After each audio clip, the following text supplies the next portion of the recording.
Hi, welcome to the OpenACC workshop presented by the NSF XSEDE program. This was originally a one-day hands-on event that you can view at your own pace. If you look at the link below, you can get access to the content and slides used by the original students. Using OpenACC's with CUDA libraries, I think, is a very important topic. It's why I've broken it out as its own separate talk here, because it is incredibly, there's a huge ecosystem with CUDA. GPU programming has become quite mature over the past decade. People have done a fantastic job of developing lots and lots of libraries and very powerful libraries out there that were traditionally built with CUDA, and many of which are still being built and maintained with CUDA because that's the lowest level approach, so that gives you the most flexibility and whatnot, and it's great that with OpenACC we can interface with all those libraries. So if you find yourself writing a code and you say, oh, I would like to use an FFT here, it would be silly for you to be trying to write your own FFT in CUDA or in OpenACC, given that somebody's already written a fantastic FFT routine for you to leverage. So we're going to look at how easily we can do that. We can also, by the way, if you insist on writing CUDA code or have somebody that you've got to interface with their CUDA code, you can also interface directly with any CUDA code of your own quite easily. So we can interoperate with just a couple of simple directives that really do all of this for us. First of all, I will, as I just emphasize again that there is an extensive library out there, or libraries, there's an extensive ecosystem of libraries. So before you write any kind of algorithm that you suspect somebody else may have already done, Google is your friend. Do a quick Google search and get a clue before you start diving into the stuff yourself. So I'm not even going to go into these right here because they're only scratching the surface. I couldn't begin to do an overview of all the stuff that's out there. I can say NVIDIA tries to gather a lot of stuff at their site, but lots of other people do too. Again, Google is your friend. But assuming that you find a library that you want to use, how do you use it from OpenACC? And the idea is simply we pass pointers around. You use pointers with CUDA routines to point at data structures that are in GPU memory or something that you want to move back to the host. So all we need to do is find a way for OpenACC to take a pointer and say that's a data structure that I want to look at, or to pass a pointer onto CUDA and say here's some data that I want you to operate on. So the device pointer directive allows us to do that. And for Fortran people, play along. It's very, very similar in Fortran, but with slightly different rules, because this does concern a little bit of memory allocation. So in C, we have to do mallocs anytime we make some dynamic memory structure. In CUDA, you have CUDA malloc, which does the same thing on the device end. So we have on the host end a malloc, and on the CUDA end we have CUDA mallocs, and that's traditional. Get my laser pointer back on here. That is traditional standard CUDA programming. You malloc a data structure, you make some memory area for it, for data structure like A right here. You operate on it with your fancy CUDA routines or libraries here, and you can pass that data along then to an OpenACC routine, which can take that data that you just did, whatever OpenACC library used here, say it was an FFT, you can go to your CUDA code right here and refer to it. We can say that this variable that was passed into us, it was called A when it was passed into us here, we happen to call it X when we receive it as an argument. You can say X is something that's living on the GPU already. Here's the pointer that this CUDA routine passed to me. Go ahead and operate on X. Do some things on X. Set it equal to whatever. Do some OpenACC stuff on X. And when we're done, we can send a pointer back to a CUDA routine. So it's that simple. In Fortran, the device attribute in CUDA Fortran is what tells it that this is an array on the device, and so it looks like this, and then we can refer to it within the routine with nothing more than knowing it has a device attribute. So it's very straightforward.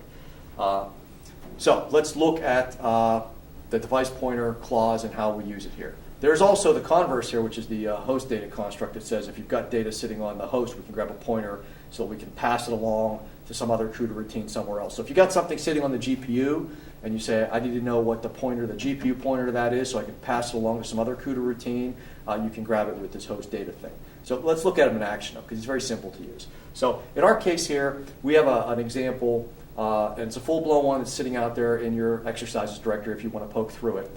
And it does a convolution, which is basically, in the discrete world, a convolution is where you take and you're integrating well, let's take the example, let me take the application here. I don't want to digress this off into discussing this particular thing too much here. Let me simply say we've got a signal here that we want to translate from an input signal into the frequency domain. When it's in the frequency domain or listing the frequencies that comprise that signal, we want to mess with it some.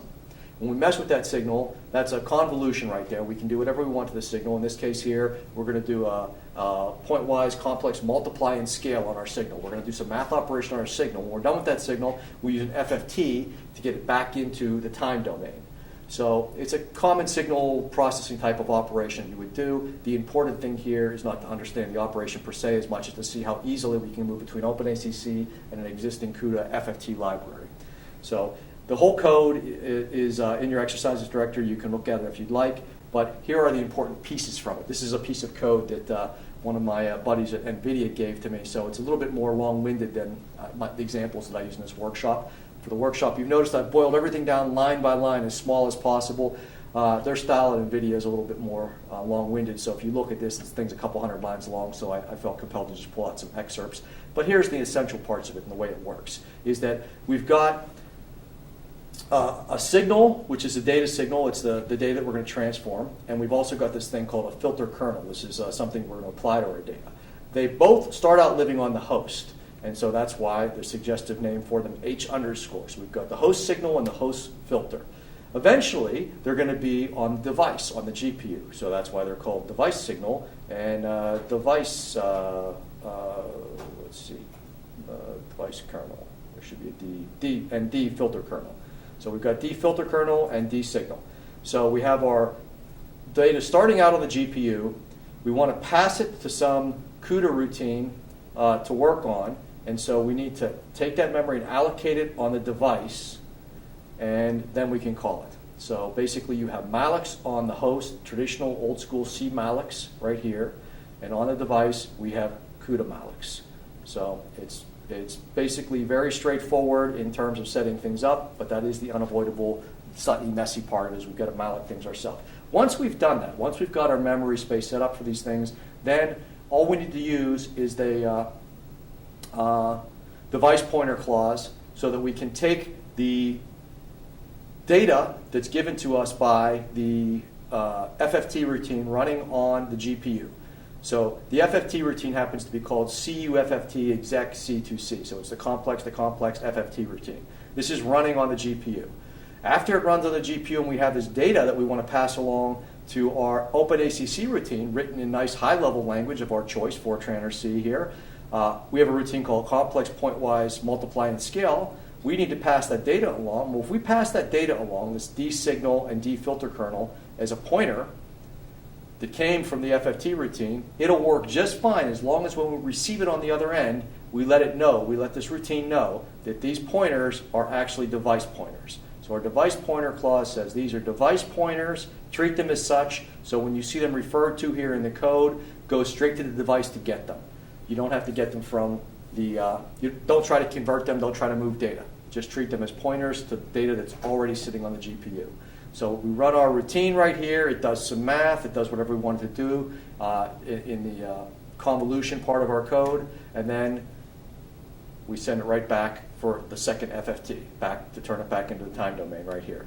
So all we need to do to use all of the extensive CUDA libraries that are out there is recognize that the CUDA libraries want us to point them to data.